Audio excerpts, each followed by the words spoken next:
who is the artist for Godzilla, War for Humanity. Yes. I always forget that somewhere in the middle of that. Yeah. War for Humanity, artist and illustrator of that comic book. And he's going to be spending some time talking to you about what he does on that comic and then doing some illustrations. And then as a selfless plug, we also have some of his comics that are signed up at the front of the museum in the gift shop. So if you want to take home some signed comic books, we have those prepared for you. But we're going to turn this over to Jake, and he is wired up. Yes. And if we have any other issues, we'll be here to take care of it. So, Great. Jake, thank you for being here. Yeah, thank you for having me. Thank you. Yeah, I'm Jake Smith. I'm a comic book artist. I've been drawing professionally for about 10 years or so. My first comic book that I did was back in 2016. Well, so not quite 10 years, but all coming up. I did that book for fun. It was called This Offbeat Town. And from that book that I just did, just because I needed to do a comic book, I got jobs here and there on different comics over the years. Always have wanted to work on Godzilla. It's one of my favorite franchise, probably my favorite franchise. And being lucky enough to do that first, I've never done like a license like superheroes or anything. It's all been my own stories that I've written. Getting to do Godzilla first felt really like a dream come true. Like I couldn't sleep for a few weeks when I got the news that I was doing Godzilla. I was so excited. How I got the job, the steps it took to get there, I believe. I think King of the Monsters had come out, the American one, the one from a couple of years ago. And that week I got so into Godzilla, like more than usual. I just sat down and drew all these Godzilla prints that I could sell at conventions. And I just went down the list, and I went Godzilla, Mothra, and just went all the way down. And I did like 19 of them in a row and just going, because I was so hyped about Godzilla. And the writer of War for Humanity, his name is Andrew McLean. He had done a comic book called Headlopper, which if you haven't heard of that book, it's really cool. It's like Dungeons and Dragons and Adventure Time kind of mixed together. And but he saw it on Instagram, and he messaged me, and he's like, I love this stuff, it's really cool. He's a huge Godzilla fan as well. And then I met him at a convention, and I came up to him and I brought him one of those prints I had done, and I was like, I saw you liked my Instagram post, I just wanted to bring it to you, you're one of my favorites. And he was like, oh yeah, I already know about your stuff, I really like your art. I sent it all to Toho, the production company behind Godzilla, and we're getting a book together, and I put your name on the list of potential artists. And then I think about like 8 months or so later, I got word back that I had gotten the job, and I was really, really excited. And then I got to work, and I did it. It's five issues. It took. It was the hardest thing I've ever done artistically. I've never had to do a book that many issues in a row. And it being Godzilla, I wanted to go as hard as possible and put as much detail in it as I could, and all the destruction and the buildings and all that stuff is like my favorite stuff to draw. So I think it turned out well. I only got to color the first two. That's my biggest sadness with the book, is I wish I could have colored the whole thing, but deadlines and all that, I couldn't get time to. But yeah, I had a really good time. I love How'd you like Godzilla 2000? Did you like it? Had you all seen it? Yeah. You had? Okay. You're like, yeah, I'm just watching it again. That's one of my favorites. I like that one a lot. I like how it was kind of. Have you ever seen the one with Ferris Bueller in it? The '90s one, the bad one. I like that 2000 was like them being like, all right, we gotta make one. People need this. But yeah, so. Yeah, it was bad. Have you seen Final Wars where they kill that Godzilla? I love that. Yeah. Hey, how's it going? Did they kill him? I don't know. I thought he survived. Maybe they didn't kill him. What'd they do? Or her? I'm sorry. Godzilla in that one's a she. Oh, well, I assume it died. I'm like, it died. Yeah. Yeah, that's true. Does anybody have any questions? I can bring the mic back. All right, here you go, sir. And this is a live mic. Hold it a little bit further away. Godzilla mic. I do wonder, when you were saying you've done some sketches of Godzilla, and you have some of the other Godzilla monsters, is there any certain one you haven't done yet that you're hoping to do at some point? Yeah. So This one isn't technically in the Godzilla universe, but just kaiju in general. I haven't done a Gamera yet. I love Gamera, and I've been needing a reason to do one. So every ship convention I go to, I have a big wall of all the kaiju prints I've done. I always get someone who's got one that I don't have, that they're like, do you have this one or whatever. For a while it was Biolante, and then I did Biolante, and Ultraman. I do have a few Ultraman I like a lot too. I've done some Ultraman. So, if you've done some oldies, let me ask you, have you ever done Moran by any chance? No, I haven't. I'm sorry. Man, There's always, awesome. yeah, you're like, there's some deep cuts, or they're like, they get me. I'm like, I'm sorry. I only have so much time. Oh yeah, no problem. Anybody else? I'll just bring the mic around. If not, I've got probably 1,000,001 questions for Jay. But if not, anyone? I have a question for There this we go. gentleman back there. Where'd you get that shirt? Yeah, well, I thought it. It's awesome. They came in earlier, and I was just like, I need that in my Amazon. Yeah, that's amazing. And what is your shirt Godzilla as well? It is. Is it the posters? Oh, that's awesome. Wow. We need to sell that in the store. Why aren't you guys up here doing a question? So tell us a little bit about your style. I know that you have a very unique style for Godzilla, and it's a little bit different than what we've seen out of comic books recently. How'd you come about that? Yeah, we can. I kind of blended, like, I really like the, I'm blanking on, what's the very first era of Godzilla? I'm forgetting right now. The Showa, sorry. I was about to say Shonen, but that's not it. But I love that era, specifically the pop art posters, and there weren't a lot of that in the IDW stuff. It's a lot of the darker, more Millennium era kind of Godzilla. And they were specifically at Toho wanting a more geared at kids book, because they didn't have any. And my style already was kind of that Showa era, more kid-friendly version. So I kind of blended that, and then as the story goes on, it kind of gets darker. And then, so I mixed in some more of the Millennium era, like Godzilla style. But my personal drawing style is influenced by a bunch of different artists, a lot of manga, and I don't know if you guys know these people, so I'm just gonna rattle off people that I like, but there's an artist named James Herron who's really good, who's doing a book called Ultra Mega, which is a kaiju book too. Check that out, and it's awesome. And then Trad Moore, who did a cover on the Godzilla book, is one of my favorites. Kyle Strom, who also did a cover. I got a bunch of really cool guys to do the covers for these, and all of those people I'm a fan of. I like 90s comics too, like Youngblood and Rob Liefeld and all that stuff. I like all the over the top hatching that they would do. But yeah, I don't know. And then I wanted this Godzilla specifically to feel like a Saturday morning cartoon kind of vibe to it. Yeah. So. Okay, there we go. One second. How do you compare the Shin Godzilla movie to the rest of the Godzilla universe? Well, I love Shin Godzilla. Honestly, there's not one that I hate other than the Ferris Bueller one, but that doesn't feel like it's part of the thing. I like them all each for their own. Like Shin is cool because it feels like a horror movie, and it's like a scary Godzilla, and you're like, and it has that. I love the aspect of the movie where it's the government officials actually trying with logistics to try to get people out of the city, and they're really dealing with this threat, and there's funny parts to it. So I like it as its own thing. I like them all. I haven't drawn Shin, but that would be cool. Have you seen the Shin Ultraman and Shin Kamen Rider? Oh, well, Shin Ultraman's a movie, and they made a bunch of Shins, and those are really cool too. The Shin Kamen Rider is pretty awesome. Yeah. Yes.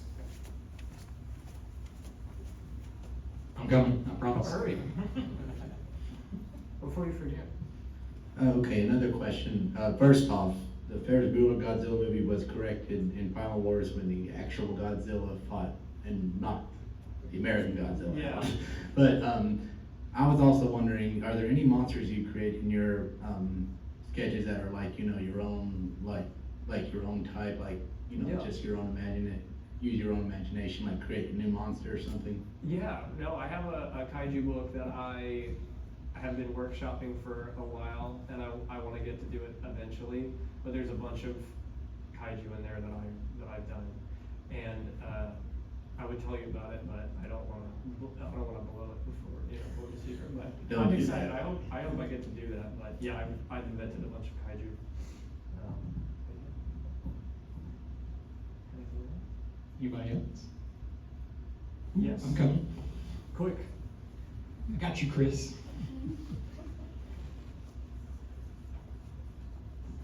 There you are, sir. I was just curious, did you have a whole lot of input into the narrative of the comic as well? Or was that something that was happening more independently? Well, so I think so in a way. I didn't get to do anything on the script exactly, but I got to influence, I feel like, aspects of the story through the artwork. So like scenes would happen in the script written a certain way. Andrew was really cool about letting me take liberties with the script. If like he had if he had a few panels described that could work as one panel, I would turn that into one panel and just include all that kind of stuff. The like design for Godzilla, they let me have a lot of leeway. It was the story with that was interesting because there were weird turnovers at the time at Toho, so they were firing some people and rehiring people. So at the beginning, I had like no leeway, and then they got fired, and the new people were like, "We don't care, do whatever you want." So there was like a period where I had drawn Godzilla's spikes all really pointy, and they were like, "We don't like that; they're too pointy." And they were very. I've heard other people who worked on Godzilla get way worse nitpicks. Like one of my friends did a Godzilla book a few years ago, and their note was that he's too expressive. Godzilla's too happy. You can't do that. And he had to change it, and there's a scene where he's falling, and they were like, he looks too real. He needs to look like a toy.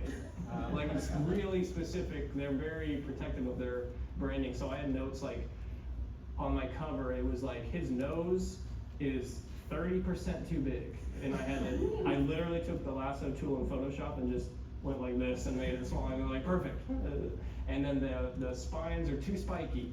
And I changed them on one panel just to make them go, okay, good. And then I changed them back and submitted it, and they didn't even notice. So in the final, all his spines are really spiky, and I was like, this is my version. I want the spiky spines. But I'm trying to think of other things that were like little throughout the story that I kind of added in. The design of Zoospora was way different. So in this story, there's a big new kaiju called Zoospora, and it was like a mushroom kind of monster. In Andrew's pitch, it said it was Zoospora or Biolante. He was worried they might not want a new kaiju, so he was like, just in case, it can be Biolante. So all his designs were really close to Biolante, and I like Biolante, but I was like, we need to have a new kaiju that needs to be its own thing. So I made it really focused on the mushrooms and all the kind of spores growing out of it, because his was very like a plant, like Biolante.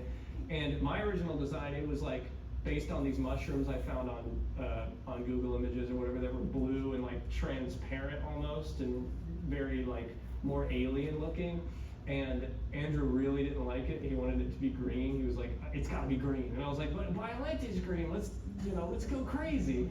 And so I got to change the design, but we kept it green because you really wanted it green. So that was like our only like clash, because I had done like 8 pages with my design because I got approved, and he didn't see it because he was out of town. And when he got back, he was like, "Hey, you changed the design. I don't like it." And I was like, "I've already done 8 pages. I'm not changing this. I'm sorry." And we asked the head of Toho. It went all the way up to Toho, and they were like, "We like Jake's design," and so I won.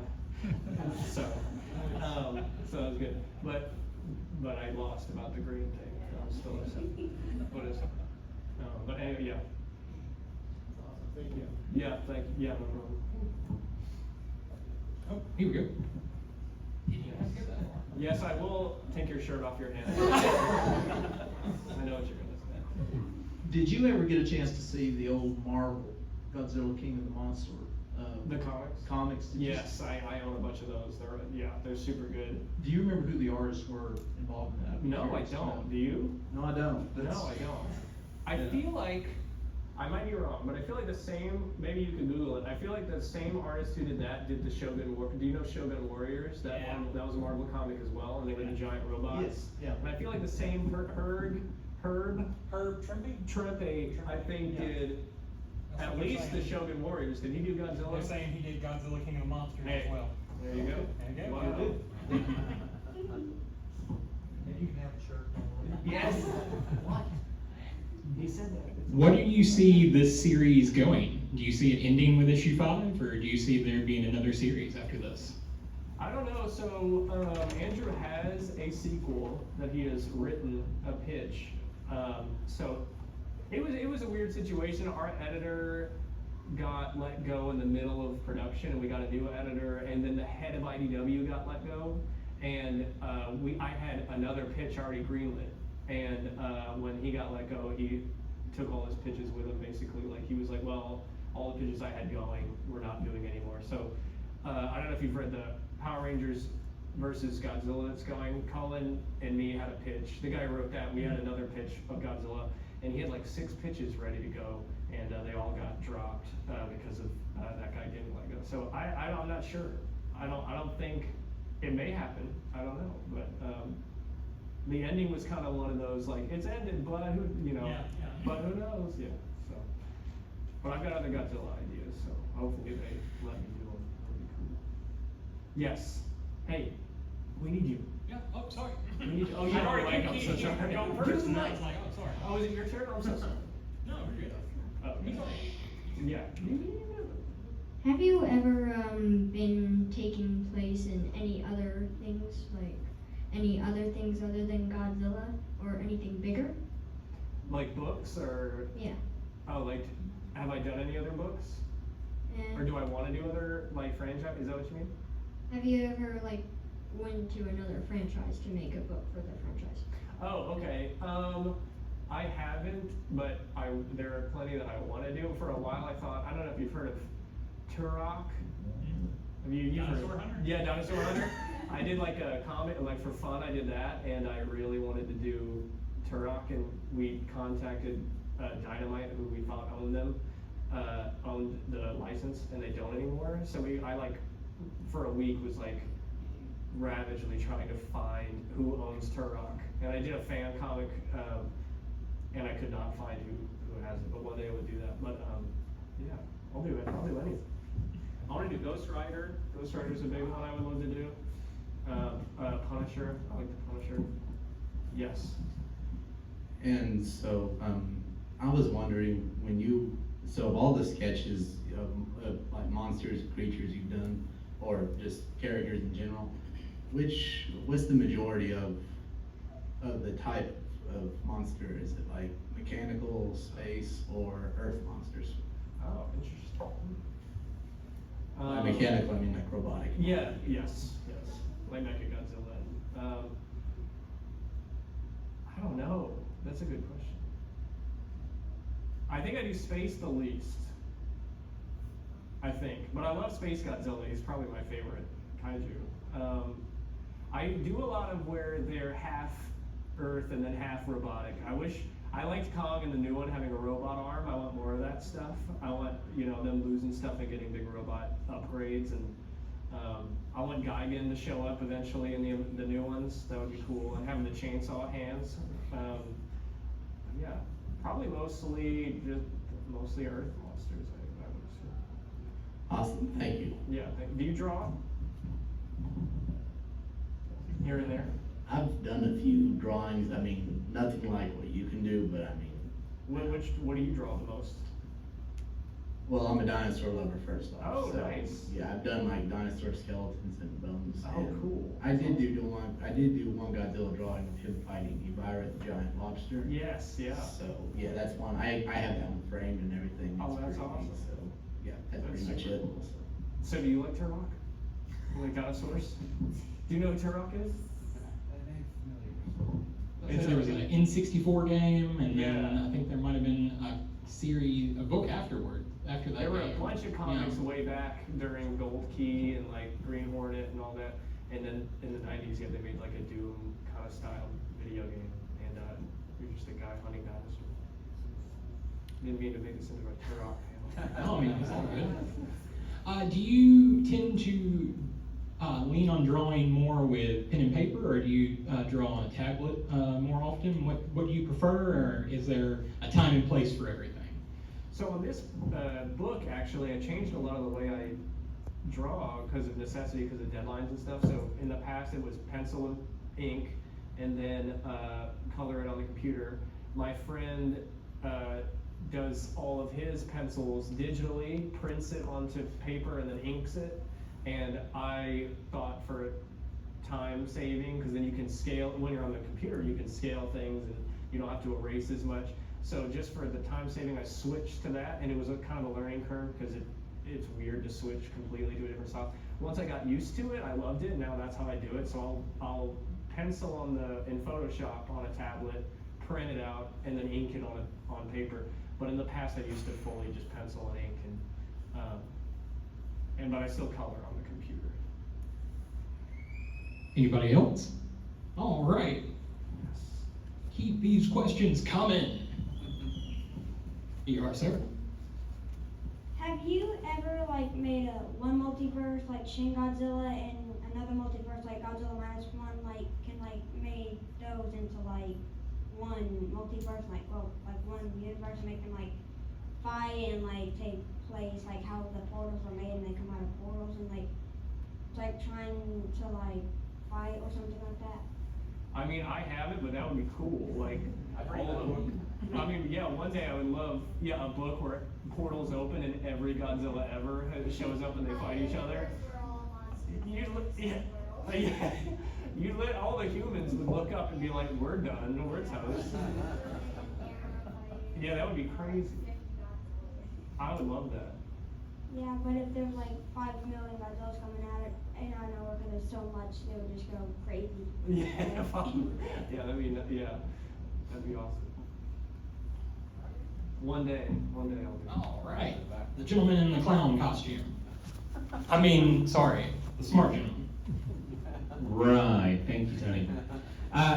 Would you care to offer an opinion on the market of comic books currently? There's so much digital media. A couple years back, Marvel was attempting to do digital comics, which were panels that had slight animations in them. What is the placement of the traditional? My first love of comic books was sitting all hours of the evening flipping through the books. Yeah. And there's the argument of a book versus a tablet. Yeah. It's not as romantic to flip through your tablet looking at art these days. Can you speak to the condition of the market? Well, I've got my own opinions, which is I'm the same as you. I like print. That's how I fell in love with them as well. I read digitally now and again when I don't want to, I buy a lot of first issues digitally, see if I like it, and then switch to print, just so because I'm like, oh, it's worth my money. I always feel like no matter what, even if digital did start making more money than print, there's that market of, I remember when people thought vinyls would go away, they're like, there's literally no need for them. But I'm like, when you have collectors, especially with comics, most fans have that collector brain. They don't just read them, they want to own them. I really don't see it ever going away. Even if we switch to maybe floppies wouldn't, I could see where it's only in trades or like deluxe hardcover editions one day, and I'm fine with that. As long as there will be a print version of anything I like. There was a time when I was like, digital comics are the worst, and I had to get over that. But yeah, I can't see it going away because you have such diehard fans who are like you, who like the print versions of everything. And I love all the artist editions where they print out the original art, black and white, and make books out of that too. So yeah, what do you think? You agree? I hope the print version lasts forever. Yeah. I think digital is great. I think your idea of buying a first issue digitally and then if you can get invested in it, then buying the print copies. Yeah. But I still have several long boxes in the closet at the house of issues that I love. Yeah. And occasionally I'll pull a box down, and I just went through Bill Sinkovich's Electra Oh, graphic series of 8 issues, and it is one of the most beautiful books I've ever read. Yeah, it's And then I've got a series that I love called Beautiful Stories for Ugly Children, Oh, yeah. which is simple black and white illustrations and a very expansive narrative. And those books are fantastic. I Yeah. love those series. So yeah, I hope it never goes away. I hope there's still people out there who are, comic book passionate Yeah. and want that physical book in their hands. I think so for sure. And I do a lot of conventions as well, and that's the whole fan base. Are like, they've all got wheeling their carts full of books to get signed, and I just don't see it ever going away. Somewhere there's the original pen and ink of, we spoke about Todd McFarlane earlier. Somewhere there's original pen and ink of Todd McFarlane's first Spider-Man cover. Oh yeah. And that should be in the Sistine Chapel, or or the Louvre at some point. Maybe not Sistine Chapel. All right. Oh, okay. Hey, my time. Get up. You know what? You get up here. Anybody else? What book do you want? That was good. Great end question. Jake, if you could have any property, any franchise, anything, what would it be, and do you have a story? Oh. That's a hard question, because like I said, I like Ghost Rider, Turok. I am a Superman. I love Superman, and I've had a Superman story for a long time. And if I could go, a lot of them I would just draw and have someone write it, and that's fine. I like to write as well. But with Superman, I would love to write it and draw it. I have a story for it, and I don't want to say the story because I might do it. I understand. But I do have a story. Trust me. Okay. And it's amazing. Trust me. How did you get started in art? Did you self-taught or classes, or what inspired you to want to be an artist? So the biggest thing is my dad is an artist, and I would watch him draw all the time. Papa knows. That's my granddad back there. And one of the biggest things was when I was growing up, I only saw the nice drawings my dad did, which were he did cabins and trees and all this stuff. And then I found this box with his middle school drawings of barbarians and superhero type muscle guys and all this. And I was like, Dad, what? You like all the cool stuff I like? I didn't know that he also drew that. And when I saw that, and he drew a Wolverine that I found, and seeing him be so into it, and the biggest thing was, he tried to get me to do other things like football and sports and some kind of things, and something about him making me do things just made me something I didn't want to do them. He never made me draw, and he was never like, you gotta be good at art. I just saw him doing it, and just seeing how cool it looked inspired me, and I was excited. And then I did do some classes, but I think I've been mostly self-taught. I did go to art school, and art college. I went to Savannah College of Art, and I learned a lot. I met a lot of cool people.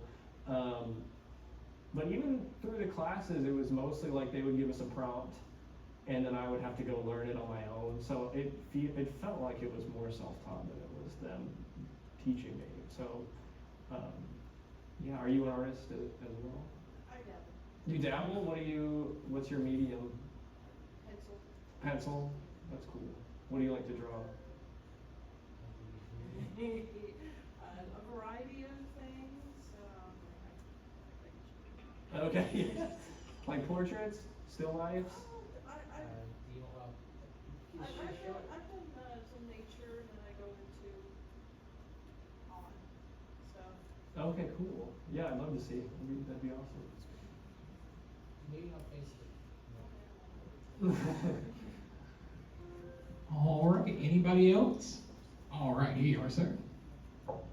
And real quickly, I was going to also ask you, whenever you're drawing the sketches, and also when you're thinking of the story of your comic book, do you always depict Godzilla as the hero, or are there times where you have him as a villain?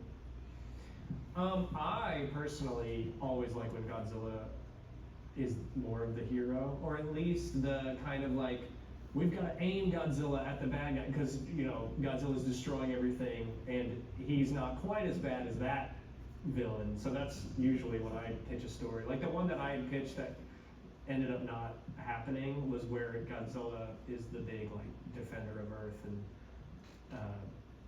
yeah, so I like Godzilla as the hero. I like the show where he jumps in the air and they're like, Godzilla.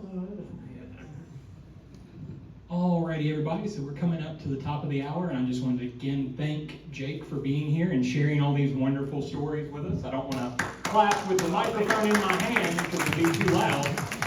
We do have a selection of Jake's books available in the gift shop today. There's about 10 or 11 copies, and Jake was gracious enough to sign them all before he got up here. So if you're interested in getting any of his books, there's a few up in the gift shop right now. I think Jake has a little bit of time afterwards to stay and chat, or even personalize any of your books if you wanted to get those done. And you can stick around. Our next show will be starting about 5:30. We'll be doing a raffle drawing about 5:20 right before.